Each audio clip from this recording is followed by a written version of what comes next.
On the morning of 21st July 2024, hydrometric sensors along the Fraser River near Lytton recorded a flow volume of 1,840 cubic meters per second, a rate not seen in a midsummer observation window since the heat dome of 2021. Across North America, pressure maps resolved 3 weather anomalies across a single 4,000-kilometer corridor into one reading. A 500 millibar height anomaly exceeding 5,940 meters. Headline coverage framed this as another isolated heat wave. That framing is wrong. The loose headline version calls it a severe seasonal drought. The physical reality is a structural regime shift in atmospheric moisture transport, a forced expansion of the subtropical high-pressure belt that is displacing the jet stream poleward. A temporary drought ends with the next heavy winter. A regime shift means the baseline itself has moved. What does the Paleoclimate record tell us about the actual speed of this transformation, and how much time remains before water systems supporting tens of millions of people reach zero operational margin? To understand why a 2,000-year historical baseline is the only metric that matters, you have to look at how paleoclimatology reconstructs moisture history. Research teams assemble physical proxies from hundreds of sites, sediment cores from lake basins, growth rings from Douglas firs and high-altitude pines, mineral geochemical layers in cave speleothems, and pollen profiles from peat bogs. Across North America and the Atlantic Basin, these archives are cross-referenced with hydrologic logs to build a map of soil moisture stretching back to the Roman era. What this 2,000-year reconstruction reveals is that while climate systems have always experienced natural multi-decade wet and dry cycles, like the medieval megadroughts, the current rate of drying sits outside the natural envelope of variability. The speed at which soil moisture is depleting across semi-arid zones is statistically distinguishable from any natural fluctuation in the 2,000-year record. It is a forced trend driven by 2 compounding mechanisms. The first is atmospheric evaporative demand. As air temperatures rise, the vapor pressure deficit increases exponentially, pulling moisture directly out of soils, reservoirs, and snowpacks. The second is the shift in jet stream dynamics. In western North America, the poleward displacement of storm tracks means winter precipitation fronts that recharge the Columbia and Fraser River basins are pushed further north, extending the summer dry season into October. When a shorter winter fails to deliver normal snowpack, it creates a moisture deficit in the ground. The following summer's high-pressure ridge bakes the landscape, pulling soil moisture out to satisfy evaporative demand. The next winter arrives late and dry, meaning new precipitation must first satisfy the soil moisture deficit before runoff can reach river channels or reservoirs. When this cycle repeats across consecutive years, the deficit compounds. Groundwater tables drop, surface reservoirs fall below operational intakes, and the system loses its ability to recover even during an occasional wet year. Monitoring bodies like Natural Resources Canada and the Geological Survey of Canada track this compounding across major watersheds. Assessments indicate that semi-arid continental interiors are warming faster than the global average. Under mid-range emission scenarios, projected summer precipitation declines across these zones are among the most severe on Earth.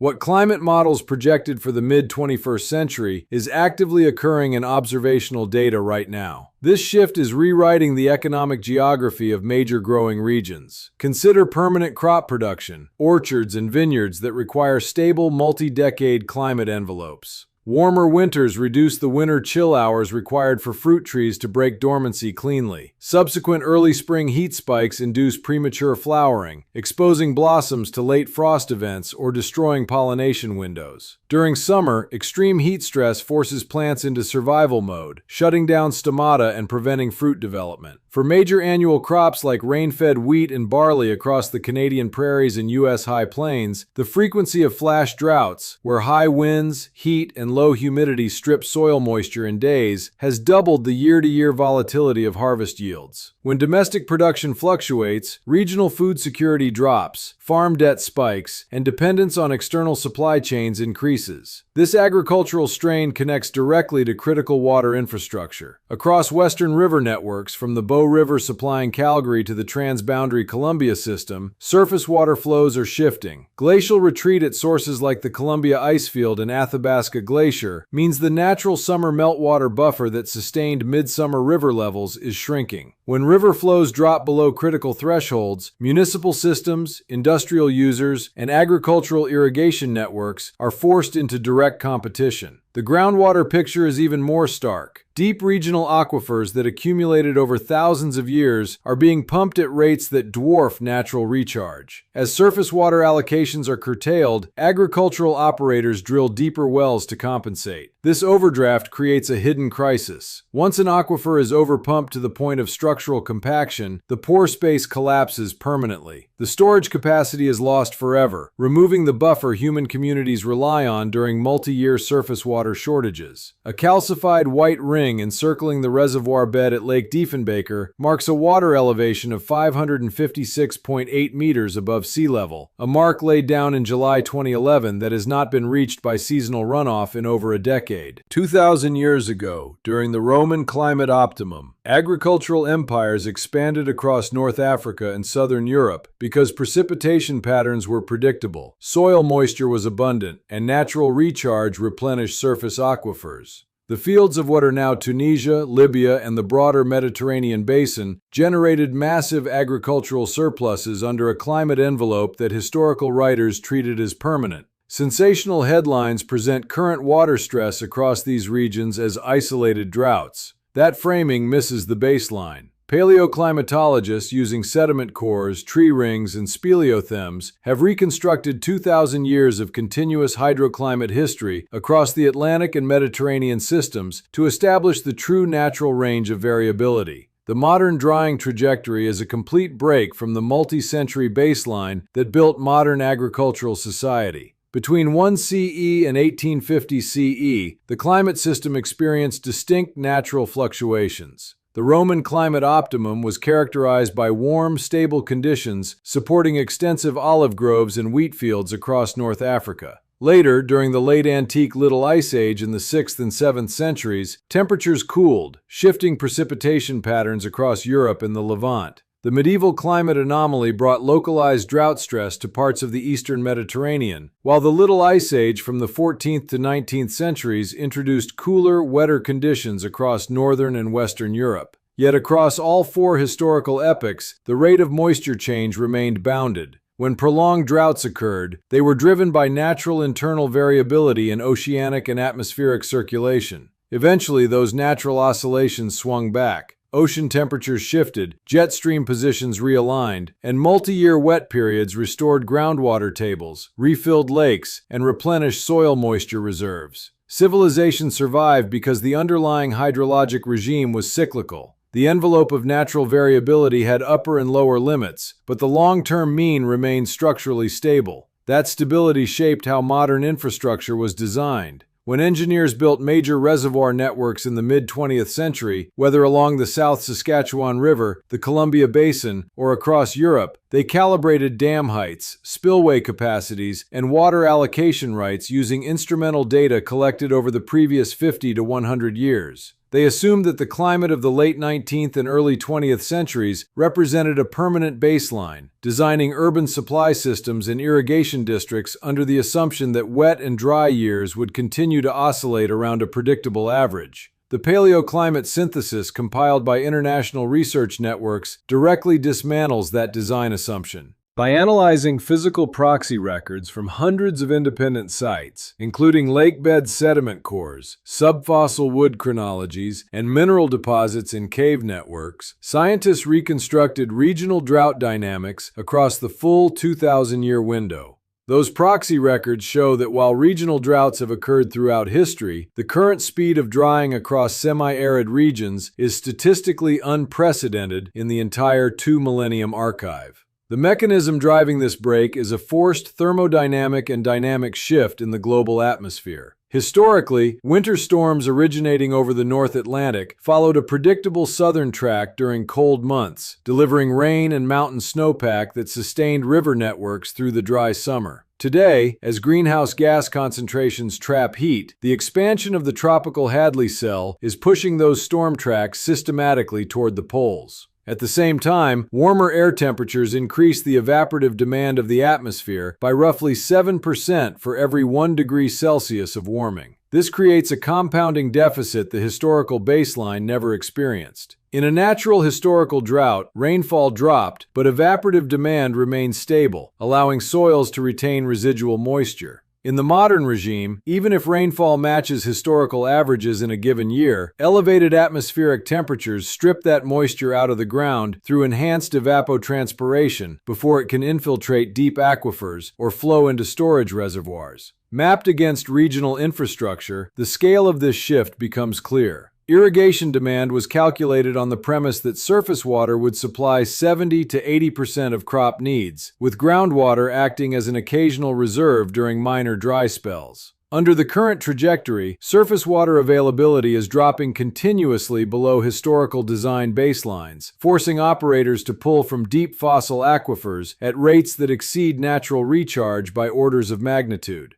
In regions where groundwater tables have dropped dozens of meters below mid-20th century levels, the collapse of subsurface pore space means those storage volumes can never be recovered. This departure from the 2,000-year historical baseline explains why legacy management frameworks are failing simultaneously across different continents. Infrastructure built in the 20th century was designed to navigate temporary multi-year droughts within a stable climate envelope. It was not built to operate under a continuous shift towards sustained aridity, where each decade is drier than the last. The historical records engineers used to establish safety margins and allocation rules no longer reflect the physical reality of the atmospheric system. On August 14, 2023, at a hydrology station in the High Atlas Mountains of North Africa, a digital sensor logged a ground soil moisture reading of 4.2%, a value so low field technicians initially flagged it as an instrument malfunction. 3 hours later, an automated probe along the Tagus River basin in central Spain transmitted a nearly identical reading across 1,200 kilometers. Media coverage described these events as localized heat extremes caused by transient weather patterns. That headline framing is incorrect. The actual physical phenomenon is a continental-scale collapse of atmospheric moisture convergence, a structural expansion of the Hadley circulation cell that is forcing the subtropical jet stream poleward and permanently altering the hydrologic balance across the Mediterranean and North America. Individual extreme events are not isolated anomalies, but synchronized signals of a system-wide thermodynamic transition. In a normal climate regime, winter precipitation across semi-arid regions is governed by jet stream-driven low-pressure troughs that bring moisture-laden marine air inland. During cold months, this moisture accumulates as snowpack in high-elevation headwaters or soaks into valley soils, creating a reservoir of surface and subsurface water. As spring turns to summer, that stored moisture slowly releases into river networks, providing continuous flow through dry months while keeping soil moisture levels high enough to prevent extreme surface heating. The catalyst breaking this system is the expansion of the tropical Hadley cell, a global circulation loop where warm, moist air rises at the equator, moves poleward at high altitudes, and descends in the subtropics as dry, high-pressure air. Under elevated greenhouse gas concentrations, tropical warming expands this cell poleward. As a result, semi-arid regions that historically sat on the northern boundary of the dry subtropical belt are now situated directly beneath its descending core. When dry air descends from the upper troposphere, it compresses and warms, suppressing cloud formation, inhibiting rainfall, and locking high-pressure ridges in place for months at a time.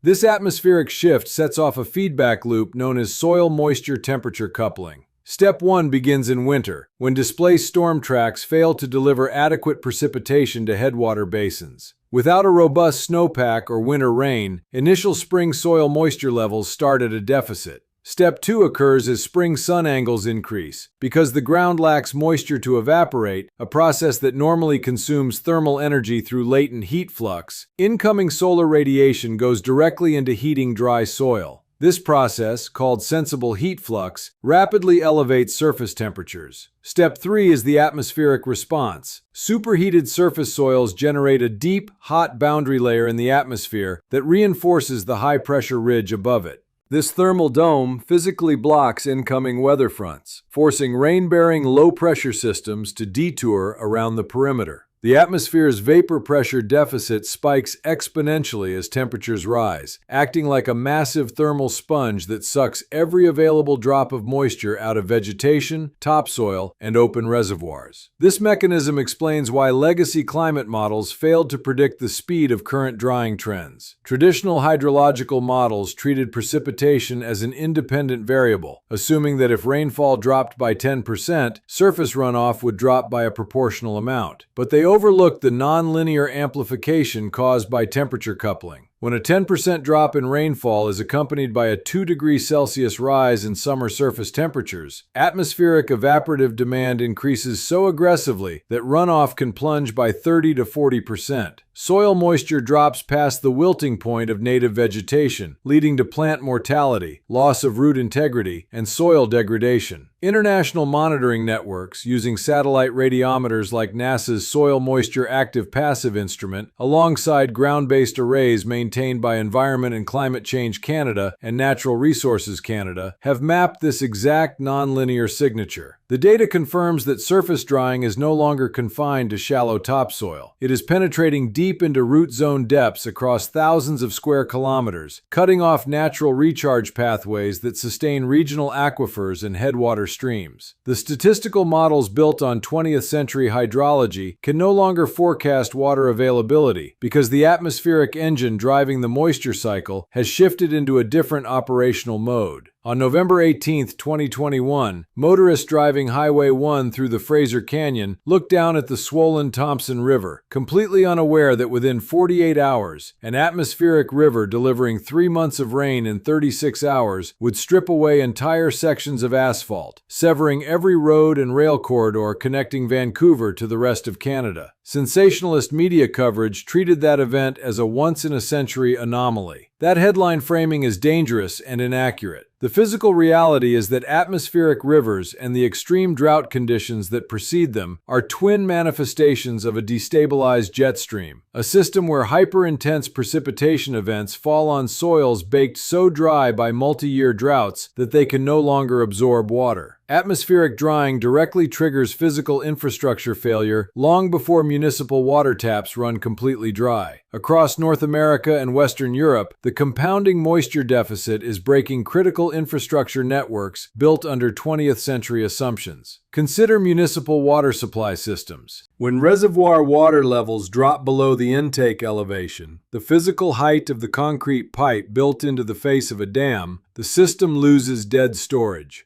The water remaining below that pipe cannot be drawn into the municipal grid without specialized floating pump stations.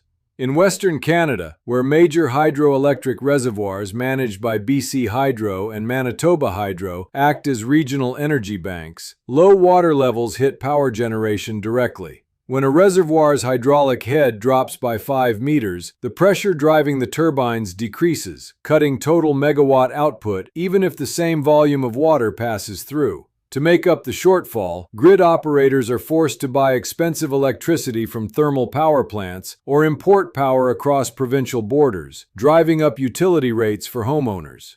In the agricultural sector, the consequences land with precision on daily operations. In southern Alberta and Saskatchewan, irrigation districts reliant on the South Saskatchewan River and Lake Diefenbaker face mandatory water allocation cuts when river flows drop below environmental minimums. A farmer holding water rights established decades ago receives an automated notification from provincial water management authorities, reducing their allowed cubic meters per hectare by 30 to 50%. That single alert forces decisions that cascade through the economy, abandoning high-value specialty crops, selling off cattle herds because pasture grass has withered, or spending hundreds of thousands of dollars installing high-efficiency drip networks on fields previously flood-irrigated. The transportation sector faces compounding failures. Northern supply routes like the Tibet to Contuito Winter Road, a 400-kilometer ice highway built over frozen lakes to supply remote communities and mining operations in the Northwest Territories, are experiencing dramatically shortened operational seasons. Historically open for 60 to 70 days between January and March, higher winter temperatures and delayed freeze-ups have compressed the safe operating window down to under 40 days in warm years. When heavy freight trucks cannot transport fuel, equipment, and goods over ice roads, regional operators fly supplies in on cargo aircraft, inflating logistics costs by millions of dollars and driving up grocery prices in northern communities. Simultaneously, the wildland fire regime is scaling up to catastrophic proportions. When soil moisture drops to zero and relative humidity remains in the single digits for weeks, vast coniferous forests become continuous fuel beds. The 2023 Canadian wildfire season, the worst in national history, burned over 15 million hectares of forest, an area larger than Nova Scotia. During the Fort McMurray fire in 2016, the Lytton destruction in 2021, and the Jasper wildfire in 2024, emergency management agencies relied on Public Safety Canada's Alert Ready system to issue mandatory evacuation alerts directly to cell phones across entire regional districts. When wildfire burns through a watershed, it creates a hydrophobic soil layer, a water-repellent crust formed by heat-fused organic compounds. When the dry season breaks and heavy rains arrive, water cannot penetrate the soil. Instead, 90% of precipitation turns into immediate overland runoff, triggering flash floods, debris flows, and mudslides that wash away rail lines through mountain passes, close transcontinental highways for weeks, and silt up municipal water filtration plants until they shut down. This chain reaction, from jet stream expansion to soil moisture collapse, reservoir intake drop, ice road failure, megafire eruption, and mudslide damage, is the real-world reality of the drying trajectory. It is an operational crisis actively unfolding across regional supply chains, municipal budgets, and daily life right now. A telemetry display at the Canadian Hazards Information Service in Ottawa registered 3 simultaneous hydrological alerts across 2 provinces at 14:05 UTC on 12 August 2025. The Bow River at Banff dropping to 48.2 cubic meters per second, Lake Diefenbaker surface elevation falling below 551.2 meters, and soil moisture sensors at the Nazco Valley Station reporting 0% saturation in topsoil down to 50 centimeters. Headlines present these synchronous water shocks as isolated weather bad luck that will clear up with the next heavy snowfall. That headline framing is incorrect. North America and the Mediterranean are experiencing a locked, atmospheric-scale drying trajectory, a structural expansion of the subtropical dry zone driven by greenhouse warming that is permanently pushing winter storm tracks poleward. The accurate version separates temporary weather fluctuations from an irreversible transition to a new climate baseline.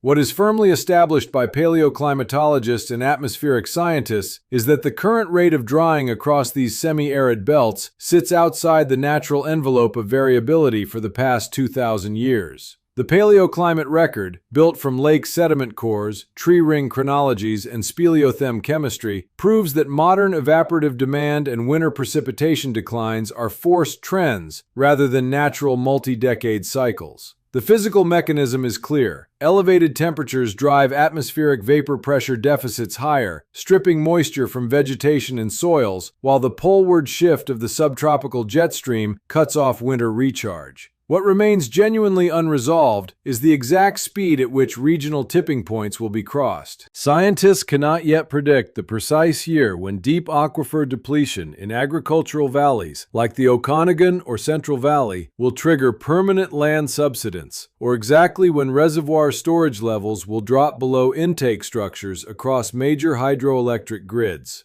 We do not know the threshold where continuous forest drying turns entire provincial woodland belts into permanent shrublands through repeated, high-intensity wildfire cycles. To track which direction this crisis takes over the coming 12 to 24 months, there are 3 specific checkable metrics you can monitor. First, check the International Joint Commission's transboundary water level reports for the Great Lakes and shared river basins to see if summer low flow levels breach historic operational minimums. Second, watch Environment and Climate Change Canada's seasonal winter outlooks for the position of the jet stream, specifically whether winter storm tracks fail to penetrate south of the 49th parallel for a third consecutive season. Third, monitor Natural Resources Canada's Canadian Wildland Fire Information System for early-season drought code anomalies exceeding 500 across Western Canada before June. Until at least two of those three indicators show a sustained return to historical precipitation patterns, the situation is plain. We are not living through a severe temporary drought, but adapting in real time to the permanent aridification of our continental climate. The Roman Empire built its entire urban civilization on the assumption that North Africa's rainfall was permanent, only to watch the landscape dry beneath its feet. Tell me in the comments where in Canada or across the globe you are watching from, and what changes in local river levels, snowfall, or water restrictions you have observed over the past 5 years. Subscribe now and hit the notification bell to stay informed on the physical mechanisms shaping our changing planet.